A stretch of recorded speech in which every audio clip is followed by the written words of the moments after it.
तुम्हाला पण hotel style egg curry खायची आहे तर ही रेसिपी तुमच्यासाठी. सर्वात आधी तर गरम तेलामध्ये उकडलेली अंडी फ्राय करून घ्यायची आहे. डीप फ्राय करून झाल्यानंतर तुम्हाला एक छानसा क्रंची लेयर आलेला दिसेल. सर्व अंडी एका ताटात काढून घ्यायची आहे आणि कढईतलं तेल थोडं कमी करायचं आहे. मी ह्याच कढईमध्ये मसाला बनवणार आहे. फोडणीसाठी जिरं, मोहरी, हळद, लाल मिरची पावडर, धना पावडर आणि अद्रक लसूण पेस्ट, त्यानंतर टोमॅटो पेस्ट, अनियन पेस्टसुद्धा मी ह्यामध्ये टाकलेली आहे, फक्त रेकॉर्डिंग करायची राहून गेली. त्यानंतर मी त्यामध्ये सुहानाचा मटन मसाला ॲड करत आहे. मसाले हे तुम्ही तुमच्या चवीनुसार ॲड करू शकता.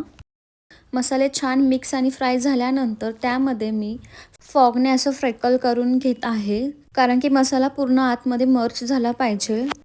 त्यानंतर चवीनुसार मीठ ॲड करायचं आहे. 5 मिनटं छान कुक झाल्यानंतर वरतून छानशी कोथिंबीर ॲड करायची आहे आणि ज्वारीच्या भाकरीसोबत किंवा जिरा राईससोबत तुम्ही एन्जॉय करू शकता. आजची रेसिपी ही माझ्या मॉमच्या स्टाईलची आहे. तुम्ही खरंच ट्राय करा, तुम्हाला नक्कीच आवडेल. Thank you so much for watching.